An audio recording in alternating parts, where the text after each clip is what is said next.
With crazy CPU price cuts and insane game bundles, is Intel about to dominate Ryzen in the mid-range for gaming CPU deals? Welcome back to PC Builder, I'm Jason. We're gonna go through all the current CPU prices right now, all the crazy CPU news, and then we'll go through budget by budget. What's the best gaming CPU and production CPU for every budget level? And we'll talk about should you buy now or should you be waiting for Amazon Prime Day or Black Friday. If you get value out of this video, please give it a like, it makes a huge difference to the channel, and of course subscribe for more cool PC content.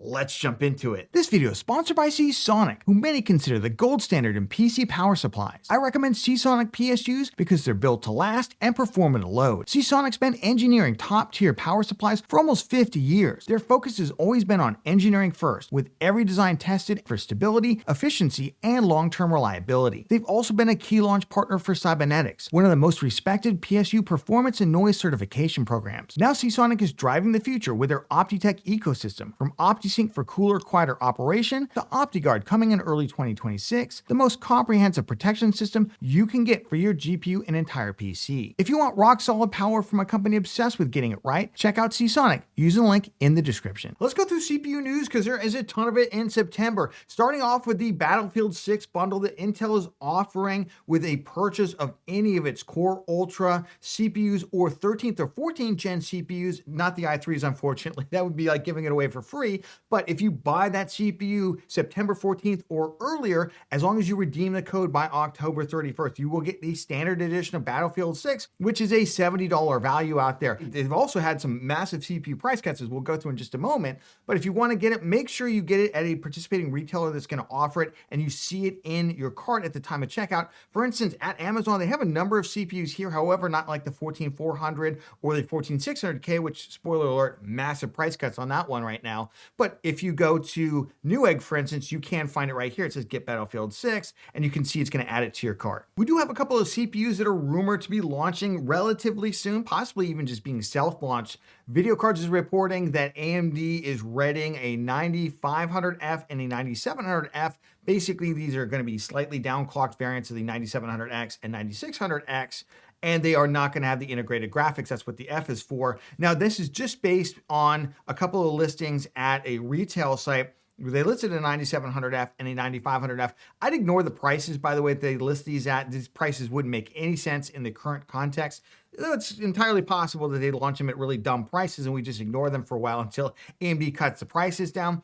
Would they be relevant in the current context? It's hard to say. 9500F, that would really kind of compete with the 7600, 7600X, as well as the 9600X out there. So we'd have to wait and see. But these are CPUs, honestly, I wouldn't necessarily wait around for. In other CPU news, AMD is saying that they're going to discontinue the B650 chipset and they're going to transition to the newer, and I am using air quotes here, B850 chipset, because if you know anything about these chipsets, they're the same chipset chips. They literally just changed the name because they slightly changed these specifications for what they're requiring on the motherboards. So this is less a change about the physical hardware itself and more a change in terms of what AMD is requiring of motherboard makers. So B650 motherboards could use PCIe Gen 4 GPU slots. For B850, they allowed them to add optional PCIe Gen 5 GPU slots. Now, it just happens that virtually every B850 motherboard maker decided, okay, well, let's put PCIe Gen 5 GPU slots on them. So essentially, even though it's not required, most, if not all, B850s come with a PCIe Gen 5 GPU slot. Otherwise, there's no difference between them. It's just that they're going to discontinue the older B650 motherboards. It doesn't mean that they're end-of-lifing those boards, by the way. There will still be support. There will likely be motherboard BIOS updates for them, especially as AMD continues to update the AGESA operating for the CPUs themselves. But it is likely that we're going to see those go off the market. Good news is we'll see in just a moment, the B850 motherboard's roughly the same price as B650 now, so it's not that big a change. Let's jump into current CPU pricing in September 2025, and you can see massive CPU price. I feel like every month I'm telling you massive CPU price cuts for Intel because they just keep slashing prices down. But this month, they may have finally hit the right nerve. Let's jump to, starting off at the budget, The i5-12400F, I don't know why it went up $6, but it went up $6. It fluctuates a little bit. The 12600K, which remember is better than the 13400 or 14400, those CPUs are just slightly slower versions of the 12600K, is now down to $118. $118. But remember, 12th gen CPUs don't get the Battlefield bundle, so don't get too excited about these just yet, because what I'm about to show you might blow your mind, which is that they're cutting the price of the i5-14600K, at least with these promos going on right now, to $149, and you get Battlefield 6. If you take the price of that away, this CPU becomes, what is that, like $89 or something? I can't even do the math. It's crazy. It's very, very cheap, basically. And as you can see, it's already backordered right now. It's selling pretty quickly over at Newegg. I did check on this over at Amazon. Unfortunately, for whatever reason, the Battlefield bundle is not available. So pick it up and I would just go ahead and backorder it. The rest of the 14th gen, not really any big movers there. Then we go to the Core Ultra series, and you can see that the Core Ultra 245K got a massive price cut, 26%, from $270 basically to about $200 right now. $200 right now, and that's only over right now, as I can see, at Best Buy. And yes, I did actually add this to the cart, and you do get the Battlefield 6 bundle for it. For whatever reason, they don't advertise it here, but once you do click add to cart, it will show you that Battlefield 6 bundle as well. And then we also have, not to be beat, we also have the Core Ultra 265K is also gotten another price cut down to $260. And yes, even at Amazon, this one is also, at least at the time of filming, offering that Battlefield 6 bundle. You can see it right there, savings, get a free game. Let's jump over to AMD Ryzen CPU prices in September 25, and oh my goodness, look at all that red over there. It is absolutely crazy that AMD has let prices get like this. Now, I will say the prices had come down quite a bit ahead of time. It's possible we're just seeing things float slightly up in September before we see Amazon Prime Day in October, and of course Black Friday. And of course, we'll talk more about that when we get to should you buy now or should you wait. But at least at the budget end, like the Ryzen 5000 CPUs, it seems like this is pretty much the end, the last season that we're going to see these CPUs really in play. I can only find the 5600 at one vendor, basically. It's a third-party seller on Newegg at a reasonable price. The 5700X is very difficult to find at a reasonable price. 5800XT, same thing. But the biggest blow to AM4 is the fact that 5700X 3D is essentially gone off the market. It's not available new at retail anywhere that I can find it in the US anymore.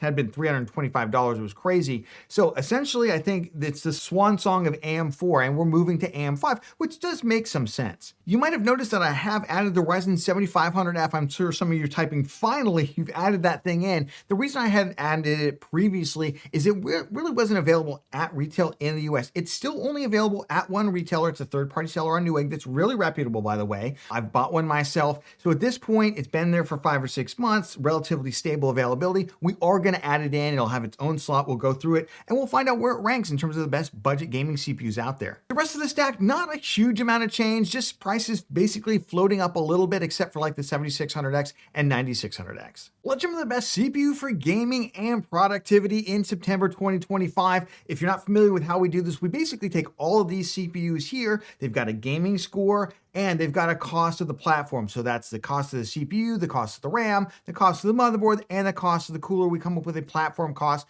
and then we take that cost and divide it by the performance. We get a price to performance, and we'll divide that up by budget, by mid-range, and high end. And there's also one for production CPUs as well that uses the multi-core score. Of course, this spreadsheet is available, linked down in the video description. You can jump in here, you can change the configurations to something you like better. You can add in your pricing if you're in a different region. Check it out. Starting off with the best budget gaming CPU 2025 in September. So this is where the total platform price is $400. You'll note that I've cut this down from $450 from previous months, and basically that's what we've been using because CPU prices and platform prices have calmed down so far. I just feel like you don't need to spend $450 to get a great budget CPU platform. You should be spending that money on your GPU instead. And we've got a ton of platforms here. Let's start off the Ryzen 5600. It's a little tougher to find, but at $118 and slightly better motherboard pricing this month than the i5-12400. It technically retakes the top spot, but remember, there's no future upgradability with it. The X3D CPUs are gone off the market.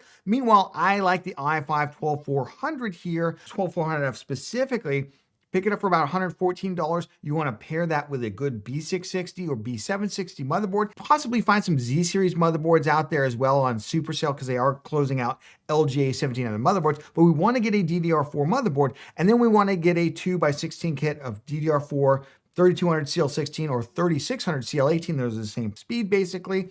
And overall, you can get a great combo. There's even a fantastic combo going on at Newegg right now that we used in our best builds this month to put together a $675 gaming PC build with, yes, a 1440p GPU with 12 gigs of VRAM and Battlefield 6 free copy with it. Check out that video for more, but it's a great CPU to pick up. The 12600K, I would use the same configuration, basically a B660 or B760 motherboard, DDR4 RAM on that, but it does need a cooler. It doesn't come with a thermal solution. Remember, it's actually slightly faster than the 13400 or 14400 because those CPUs are just slightly slower versions of it, but those CPUs do come, the 13400 and 14400, with a free copy of Battlefield 6. So if you're going to get a different GPU, maybe an NVIDIA GPU or an AMD GPU out there, and you want that Battlefield 6 copy, the 14400 is the other one I would take a look at before the promo runs out. Moving over to mid-range production for you creators out there on a budget, this is where the multi-core score is 170 or greater, and the price is less than $750. And you've got a lot of really good options out there. I will say, obviously, this is tied back to the Cinebench R23 multi-core score.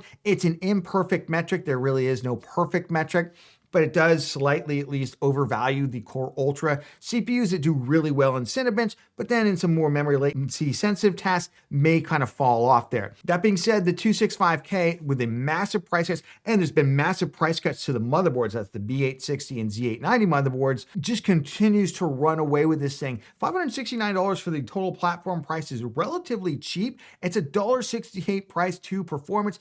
It is totally crazy value. The 245K has also popped up. Yeah, that's what happens when you shave almost $100 off the CPU price. And then again, massive price cuts to the motherboards as well this month. Yeah, it's also come up there. Not as good in gaming. In fact, kind of struggled in gaming the way the 265K really didn't struggle. So just keep that in mind. I really do like that 265K. It's only about $70 more. If you absolutely want to have Ryzen here, because yeah, you will get future upgradability, sure. 9900X is probably the way to go on a budget.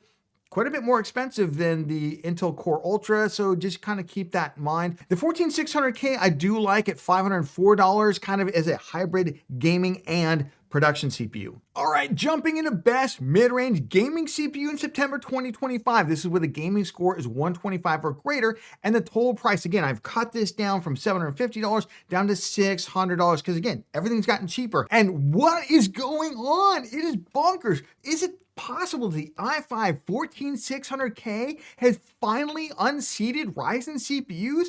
Yeah, I guess all it takes is take an absolute flamethrower to the price of your CPU, slash the motherboard prices, and then staple on a Battlefield 6 bundle to it. And I'm not even taking into account the Battlefield 6 bundle in here.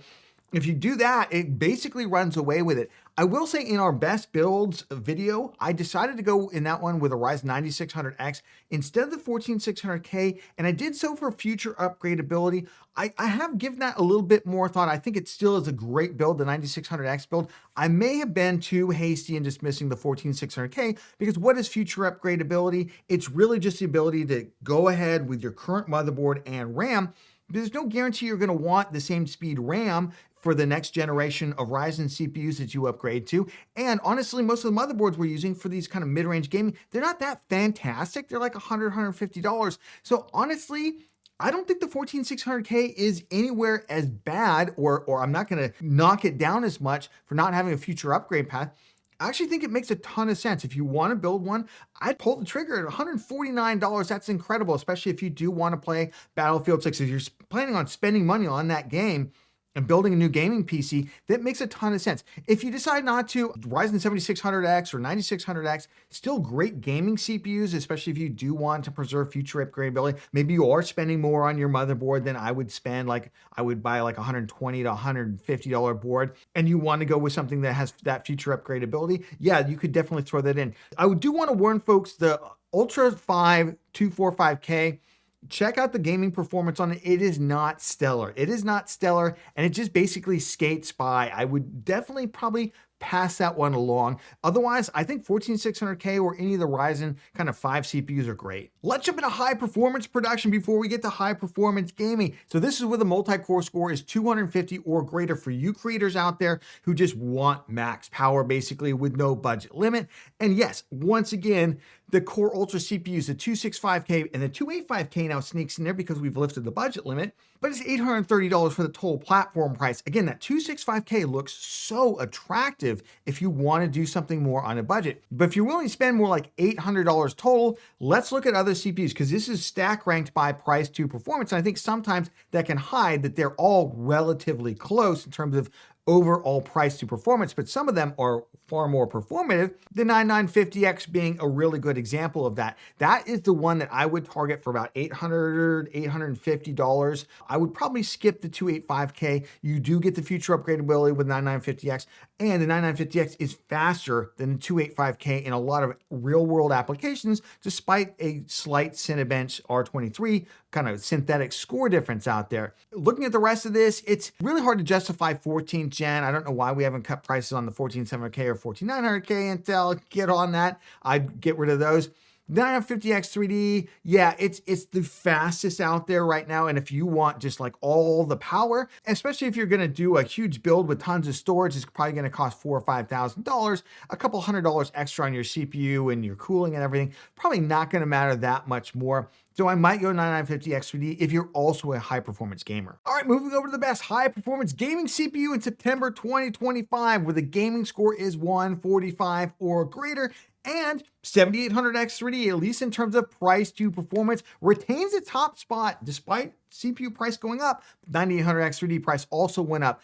Even the 14700K can't really unseat it here. Yes, it's technically third, but look at the price to performance there. We would go from $3.86 all the way up to $4.58. And that's because the 14700K just doesn't have the same performance level as it. I know I've gotten a couple of comments from some Intel folks out there like, Jason, if you manually tune with super expensive CUDIM memory, the Core Ultra 7 265K, and you spend all this time manually overclocking it and tuning it, it can actually defeat a 9800X3.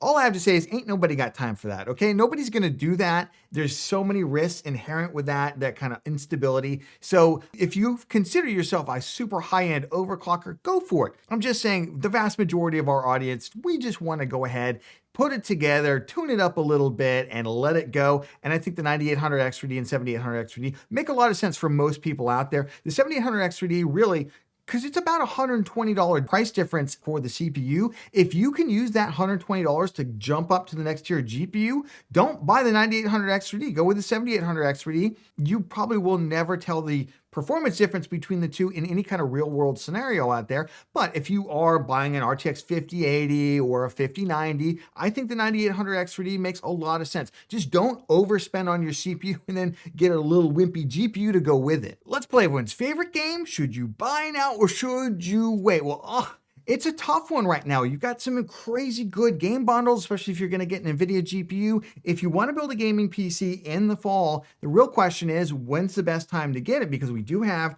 Amazon Prime Day coming up in October. They haven't announced the dates yet, but we're assuming it's gonna happen, of course. And we've got Black Friday. They're not canceling Black Friday for sure. Right now, if you can take advantage of one or even both of those game bundles and you care about the games, I don't know as you could find a better deal during Prime Day. I don't know as it's like going to add up to the same amount of money that you can save right now. I probably would just go ahead and grab it, especially with the framed game bundles. Then you get to play the game with everybody else. You don't have to buy it, right? You have to wait to build your gaming PC. That's the other thing. You'd have to wait a couple of months. I just think there's a lot of utility in going now, especially I like that 14600K deal. The more I think about that 14600K deal, the more I'm kind of like, oh, that does seem really interesting. Now, if you're like, Jason, I've convinced myself I want to go Ryzen, decent time to build Ryzen too, especially if you are going to get like a 5070 or higher RTX 50 series GPU and you want that Borderlands 4 bundle. Let's go budget by budget. At the lower budget end, especially if you're going to put together like a $700 gaming PC with like an Intel Arc B580 GPU or something, or like that 14400 and you're going to get a free copy of Battlefield 6, it just makes so much more sense. I would go now. I wouldn't necessarily wait until some small price cuts in the future. I just don't think you're going to add up to that Battlefield 6 price. At the mid-range, Oh man, that 14600K just like it's exciting because it's a little new, right? We haven't talked about Intel in a serious way in the mid-range in quite some time. And it's a great gaming CPU and it's a good hybrid as well. For those of you more at the high end, like I could see waiting because I don't see any big price cuts. Look, the 5080's got a price cut, right? The GPUs have a price cut. The CPUs, there's less of a reason at the high end to go now. There probably will be some discounts around, the current price of the 7800X3. But again, will GPUs be there? Because oftentimes around Black Friday, GPUs sell out really quickly and they don't come back into stock until January. And then when they do come back into stock, they don't have discounts and you won't get the game bundle. So it's going to be up to you. I don't see a huge utility in necessarily waiting if you don't want to wait. But if you want to roll the dice, you certainly can. If you got value out of this video, please give it a like. It makes a huge difference to the channel. And of course, subscribe for more cool content. Like, did you check out our best GPU to buy in September 2025? Check it out right here. We go through all the crazy GPU game bundles as well. And here's our best builds video. We go through 3 amazing builds starting at $675 for an amazing 1440p build that you have to check out. Check them out and we'll catch you on the next one.